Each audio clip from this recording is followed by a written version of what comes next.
Hi guys, कैसे हैं आप लोग। मैं आपका दोस्त बीटी सर, आपका मेरे में स्वागत है। वंदन है, अभिनंदन है और चंदन है। तो आई होप आप अच्छे होंगे और होंगे रेडी, क्योंकि कल हम क्या देख रहे थे, मटेरियल साइंस। उसी का जो आगे का हिस्सा था वो हमने थोड़ा ब्रेक किया, पावर प्लांट को आगे बढ़ाया। अब पावर प्लांट में जो हमने कल क्लास करी थी उसी को और आगे बढ़ाएंगे। अब क्या सीन होगा, अगर आपको मेरी क्लास को समझना है तो सारी क्लासें देखना पड़ेगा, क्योंकि हमने सारी क्लासों को एक स्टेप वाइज पढ़ाया है। मतलब material science, power plant, reasoning, GK GS, सारे पोर्शन मिलेंगे आपको, लेकिन टुकड़ों में मिलेंगे। अगर आप उनको रिलेट कर पाएंगे तभी समझ में आएगा।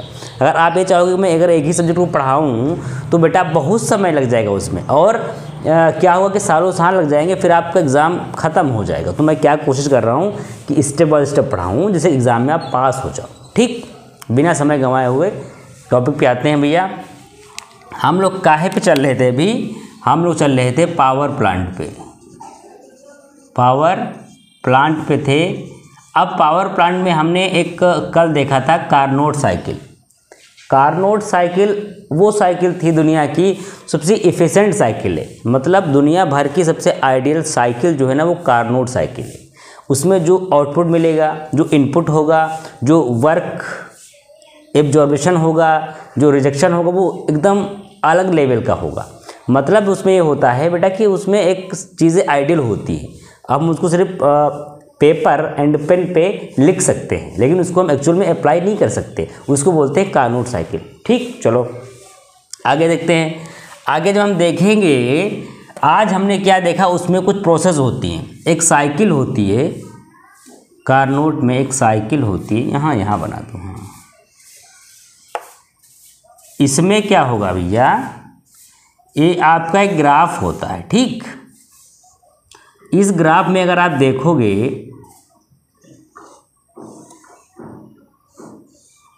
तो आप क्या पाओगे कि इसमें चलने की दिशा है। इसमें क्या है कि फ्लूइड मेरा किस हिसाब से चलेगा, वो इसकी डायरेक्शन है, वो इसकी टीएस डायग्राम है ये, सॉरी टीएस डायग्राम है ये। इसमें आप क्या देखोगे कि ये कुछ प्रोसेस हैं, 1 2 3 4। ठीक, और एक और डायग्राम है अपने पास,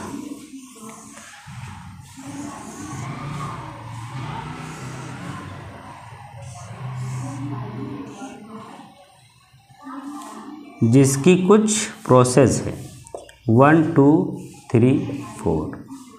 ठीक है, टीएस डायग्राम में ये मैं इसलिए बना रहा हूँ क्योंकि ये जो डायग्राम रहता है ना, इसमें ये entropy and enthalpy and energy and आपका जो मटेरियल रहता है वो कहाँ पे क्या करेगा। जैसे ये क्या होगा आपका, सैचुरेटेड लिक्विड।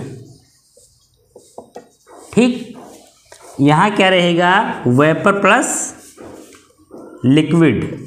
यहाँ क्या रहेगा, वेपर प्लस लिक्विड, और ये क्या रहेगा, सैचुरेटेड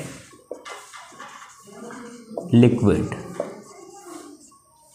या लिक्विड काट दो, क्योंकि अभी हम बात कर रहे हैं किस चीज़ की, पावर प्लांट में सैचुरेटेड वेपर लिखो, बेहतर रहेगा। सैचुरेटेड वेपर लिखो भाई। वेपर का मतलब क्या होता है, वाष्प, मतलब स्टीम, वो भी सैचुरेटेड। सैचुरेटेड मीन्स कि जहाँ पे स्टीम हो, और उसमें स्टीम तो हो ही। अच्छा, एक और नाम इसका है, एंड सुपर हीटेड स्टीम। इसको हम क्या बोल सकते हैं, SS, शॉर्ट फॉर्म में लिखो, super heated steam. Super heated steam और सैचुरेटेड वेपर ये दोनों सेम होते हैं, बट ये ज़्यादा एफिशिएंट होता है उसकी अपेक्षा, क्योंकि ये सुपर हीटेड है। इसमें जो हम वाष्प को फ्लो करते हैं ना, तो बहुत ज़्यादा हमें वर्क मिलता हुआ है। अच्छा, ये चीज़ हो गई भाई। ये एक ग्राफ हो गया आपका कि किस हिसाब से हमें ग्राफ को डिज़ाइन करना है, वहाँ पे क्या क्या पॉइंट आपको ढूंढ लेने हैं। ढूंढने के बाद आपको एग्ज़ाम में कहाँ से क्या पुटिंग करना है, ये आपको इस डायग्राम में समझ में आ रहा होगा। ठीक है, बाकी बहुत सारे इसमें रीज़न हैं, वो सब बताएंगे।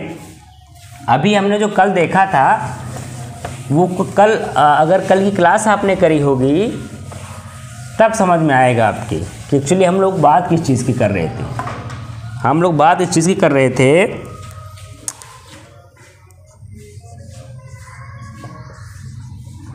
बॉयलर लगा हुआ था,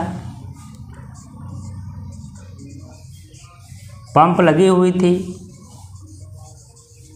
कंडेंसर लगा हुआ था, टरबाइन लगी हुई थी। ठीक, क्या करेंगे हम कि आपके पास इतना है, आपके पास बॉयलर है, आपके पास पंप है, आपके पास कंडेंसर है, आपके पास टरबाइन है। ठीक है, जैसे मेरे पास एक शर्ट है, शर्ट का क्या काम है? शर्ट का काम है कि पहन लेना और थोड़ा सा हीरो टाइप का दिखना, अच्छा दिखना और प्रोफेशनल दिखना। मैं इसको उतार के अगर क्लास करूँगा तो आपको अजीब लगेगा। हालांकि मैं क्लास कर सकता हूँ क्योंकि मैं पढ़ाऊँगा आपको, मेरी शर्ट नहीं पढ़ा रही, लेकिन एक वर्क है इसका कि ये एक आपका जो बॉडी है उसको ढक के रखता है, प्लस एक स्ट्रक्चर है जो समाज चाहता है ना, उसके मैं इसको बिना ही पढ़ा सकता हूँ, बट आपको अजीब लगेगा। तो ये जो बॉयलर है इसका काम क्या है एक्चुअली? अगर ये ना होता कोई दिक्कत नहीं थी, बट ये अगर बना है तो उसका काम क्या है वो देखते हम। ये बॉयलर जो बना है इसका काम है क्या? तो बॉयलर को हम क्या करते हैं, ये हमें क्या देता है? To produce superheated steam. इसका मेन काम क्या है कि बॉयलर जो होता है जब हम इसको वर्क देंगे, मतलब हम इस पर क्या करेंगे, WD मतलब क्या होता है? Work done. जब हम इसको गर्म करेंगे या हम इसको नीचे कुछ जलाएंगे तो हमें क्या देगा? ये सुपर हीटेड स्टीम देगा। ये क्यों? क्योंकि इसका काम ही है ये सुपर हीटेड स्टीम को देना, फिर उसके हम अपने टरबाइन पे छोड़ना, टरबाइन पे वर्क दे लेना। तो बॉयलर का मतलब ये हुआ है, बॉयलर एक आपका इस टाइप का होता है बेटा। देखो, अगर मैं बॉयलर की बात करूं,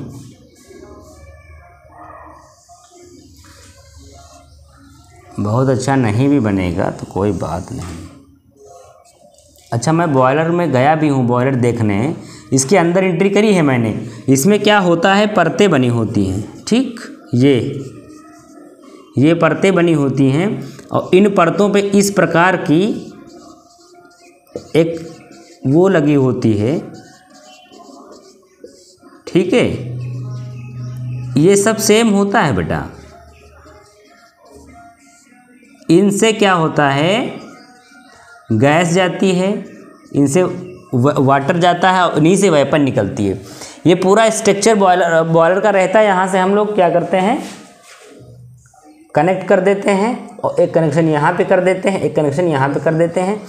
जैसे हमें नीड होती है कि स्टीम को कहाँ से निकालना है, वाटर को कहाँ से एंटर करना है, ये सब पॉइंट इसलिए बने होते हैं क्योंकि वाटर जाएगा अंदर और फिर उसका वर्क होगा, दैट इज़ दिस पॉइंट। ये बॉयलर हो गया। अरे नॉर्मली हो गया। बाकी बॉयलर का मतलब यही मोटा मोटा समझो कि हमें हीट देता है। ठीक, और ये बहुत विशाल मात्रा में होता है बॉयलर। अगर कभी मिल में जाएंगे आप या किसी जगह पे जाते हैं जहाँ पे बिजली का अच्छा खासा प्रोडक्शन हो रहा होगा, वहाँ पे बॉयलर बहुत विशाल काय लगा होता है, बहुत बड़ा बॉयलर, तो बिजली देगा ये हमें। ठीक, सुपर हीटेड स्टीम देगा, सॉरी। उसके बाद हम आगे बात करते हैं। पंप क्या करता है? To force down to up direction of water. जब हम इस पे वर्क करेंगे तो ये क्या करेगा? एक फोर्स जनरेट करेगा अपने अंदर। उस फोर्स का नाम क्या होगा? हेड। हेड का मतलब क्या होता है? जो पंप अपने अंदर एक फोर्स जनरेट करेगा उसका नाम होगा हेड। हेड माने सर। सर मतलब ये होगा कि ये जो पंप होता है, जैसे पंप यहाँ पे लगा होगा और आप यहाँ पे मोटर लगा दोगे तो पंप के सर के ऊपर से पानी फ्लो करेगा, जो मतलब जहाँ तक उसका हेड होगा। हेड का मतलब होता है कितनी ऊंचाई तक। हेड का मतलब क्या होता है? कितनी ऊंचाई तक। मतलब है भैया कि ये जो वाटर पंप मिला है आपका, ये पंप वाटर को कितनी ऊंचाई तक फ्लो कर सकता है, that is head point. That is head point. अब अगर इस हेड पॉइंट को हम ये देखें कि कितना फोर्स नीचे से उठा करके हमें पानी को ऊपर भेज देगा, उसका हेड पॉइंट होगा, तो ये उस डायरेक्शन भेज देगा हमें, राइट। ठीक। कंडेंसर, जब हम कंडेंसर की बात करेंगे तो कंडेंसर आपका क्या रहता है कि रिड्यूस नहीं, हाँ, heat rejection,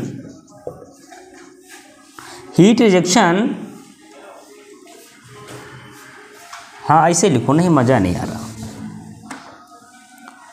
condenser the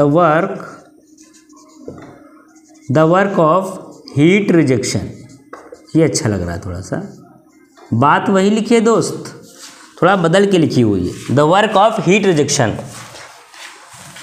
condenser क्या करता है कि हीट का रिजेक्शन करता है। जब यहाँ से, जब बॉयलर से जो सुपर हीटेड स्टीम आएगी और वो स्टीम जब टरबाइन पे पड़ेगी और टरबाइन के बाद जो स्टीम बचेगी वो कंडेंसर में आ जाएगी। कंडेंसर क्या करेगा, जो हीट होगी, जो स्टीम होगी, सॉरी, उस स्टीम को ये क्या करेगा, उसको सैचुरेटेड, मतलब हीट को रिजेक्शन करेगा, एंड लिखो, एंड ऐसे लिख करके, एंड सैचुरेटेड लिक्विड में कन्वर्ट करेगा। लिक्विड में मतलब क्या होगा, वहाँ से गैस आएगी, जब बॉयलर से गैस चलेगी, इस पे पड़ेगी, ये क्या करेगा, हीट का रिजेक्शन कर देगा। भाई हीट निकालेगा, जितनी गर्मी होगी सब निकाल देगा, और जो ठंडी आपकी वाटर बचेगा, जल बचेगा, पानी बचेगा। क्यों? क्योंकि पानी तेरा रंग कैसा, जिसमें मिला दो लगे उसके जैसा। तो जब कंडेंसर से निकलेगा जल तो क्या होगा, एकदम कूल हो जाएगा, एकदम मस्त मौला हो जाएगा और आगे बढ़ेगा। जब बेटा आगे बढ़ेगा तो हमें यहाँ पे क्या मिलने वाला है, हमें वेपर नहीं, हमें लिक्विड एंड सैचुरेटेड, मतलब हल्की सी वेपर एंड पूरा लिक्विड। ये कहाँ जाएगा, ये पंप में जाएगा, फिर पंप इसको फ्लो करके आगे टरबाइन में भेज देगा। ठीक, चलो अभी वो नहीं पढ़ते हैं। अभी कंडेंसर का मतलब क्या होगा कि हीट का रिजेक्शन एंड सैचुरेटेड लिक्विड को लिक्विड कन्वर्टेड। ये देखो आज इसको क्या करेगी, कन्वर्ट कर देगी, राइट। आगे देखते हैं भैया, टरबाइन क्या है। अरे अभी ये पावर प्लांट की जान है, पावर प्लांट का दिल है ये। जैसे आपकी कुछ जान होती है, आपकी कोई आपकी दिल की तमन्नाएं होती है ना, तो ये आप टरबाइन पावर प्लांट का एंड बॉयलर का एंड इलेक्ट्रिसिटी प्रोड्यूसन का दिल है ये। अगर ये नहीं होगा तो ख़त्म है ये सब। तो क्या होगा, ये दिल है इसका। किसका दिल है, इसका दूसरा नाम लिखो, पावर प्लांट का दिल लिखो भाई, और ये अपनी तरफ से लिखो, किताब में नहीं लिखा होगा। दिल मैं इसलिए बोल रहा हूँ क्योंकि आप कितना भी काम कर लो, अगर टरबाइन नहीं लगी है तो इलेक्ट्रिसिटी प्रोड्यूशन नहीं हो सकता। तो मेन वर्क क्या करेगा, to rotate shaft and connected generator the main work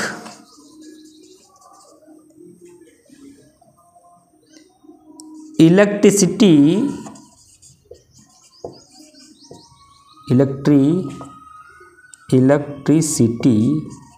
produce. भैया इसमें इतने बार नीचे मार्क करो कि जब तक तुम्हारा कॉपी का पन्ना फट ना जाए, क्योंकि बहुत इंपॉर्टेंट है ये चीज़। टरबाइन का मेन वर्क क्या है कि टरबाइन में एक शाफ्ट होती है जो अब जब स्टीम देंगे तो वो रोटेट करेगी। जब शाफ्ट पूरा रोटेट करेगी तो उसके रोटेशन से एक एनर्जी मिलेगी, उसको क्या नाम होगा, मैकेनिकल एनर्जी। क्या वो होगी, मैकेनिकल एनर्जी जो होगी उसके थ्रू मूवमेंट करेगा वो, क्योंकि वर्क कर रहा होगा।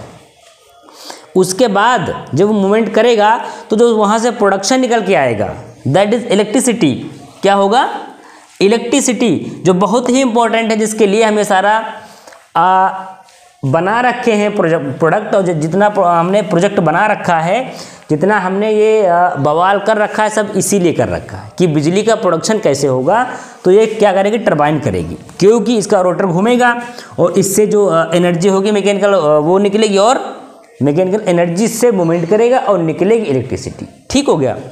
तो आप यहाँ पे देख रहे होंगे, ये चीज़ यहाँ पे क्लियर हो गई कि भाई बॉयलर का है, टरबाइन पंप क्या है, कंडेंसर क्या है, टरबाइन क्या है, एंड पावर प्लांट का दिल क्या है। पावर प्लांट का दिल है टरबाइन। लिख लेना, नोट कर लेना, कभी भूलोगे नहीं दोस्त। ठीक, अभी हमने पावर प्लांट में इतना देखा है, ये बेसिक है। देखिए एग्ज़ाम एसएससी जेई का हो, आरआरबी का हो, या आईएएस एंड पीसीएस से नीचे जो भी एग्ज़ाम होते हैं, उन सारे एग्ज़ाम में बेसिक ही पूछा जाता है।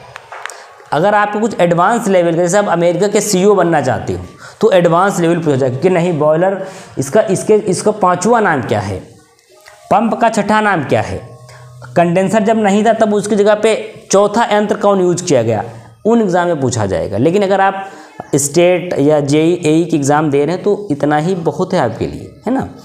आईएएस दे रहे हैं तो हाँ लेवल बढ़ जाता है, पीसीएस दे रहे हैं तो लेवल, लेकिन अगर आप एसएससी जेई या ऐसे ग्रुप ए बी सी के देंगे तो सही रहेगा आपके लिए, है ना। तो बहुत एडवांस तो उन एग्ज़ाम में पूछते हैं जहाँ पे जो बहुत ही टफेस्ट एग्जामिनेशन होते हैं। ये बहुत ईजीएस्ट एग्जामिनेशन है, इनको आप अगर नहीं निकाल पाएंगे तो कुछ नहीं निकाल पाएंगे। तो बड़ा इजी है ये, और इसको समझो फिर हमें बताओ, क्योंकि भैया इतना हमने पढ़ाया भी, कल एक और क्लास लेकर के आते हैं, थोड़ा थोड़ा पढ़ते हैं, क्योंकि बूंद बूंद समुद्र का निर्माण होता है।